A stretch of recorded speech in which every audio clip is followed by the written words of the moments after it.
Can you take a look at this one and could have gone either way, but just too many miscues when it's all said and done. 18 penalties for 150 yards. How do you address something like that? Well, we we kind of showed our youth in some places and some inexperience, and we had to.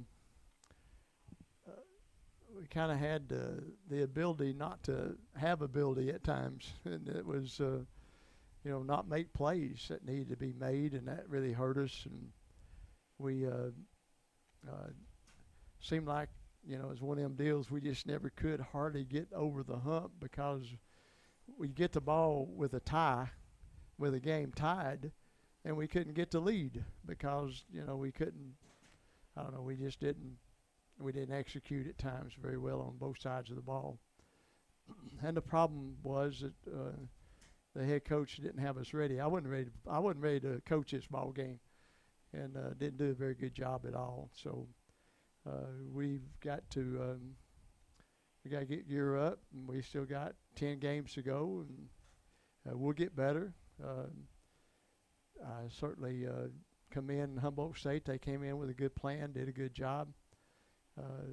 But you can't win ball games with 150 yards of penalties and not getting any turnovers and not converting, especially in the second half, a couple of big third downs that we really needed to convert offensively. And getting a punt block, that's probably the worst thing of the whole day. They just kind of started the snowball, of us not performing very well in spots. And so a block punt, usually a team that blocks a punt wins 80% of the time, and that's what happened today. So we just, I don't know, we'll play better. We'll get better.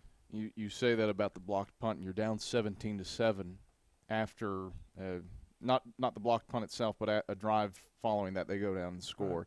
Right. But you still managed to pick your backs off the wall and rally a little bit. What's your takeaway from that? Well, I thought our kids played hard. I didn't think there was anything wrong with their heart, their effort. There was just something wrong with how well they were coached. There was something wrong with how well we executed at times. But we'll get better. We'll make something happen. We really will. You played arguably the best returning player in the country in Jaquan Garner, last year's runner-up for the Harlan Hill. Hold him to 138 yards, which is low for him. But the big thing, 4.8 yards a carry.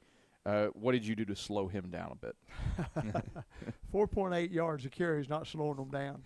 And 138 yards is not anything acceptable for us. So I'm sorry, but that's not getting it done.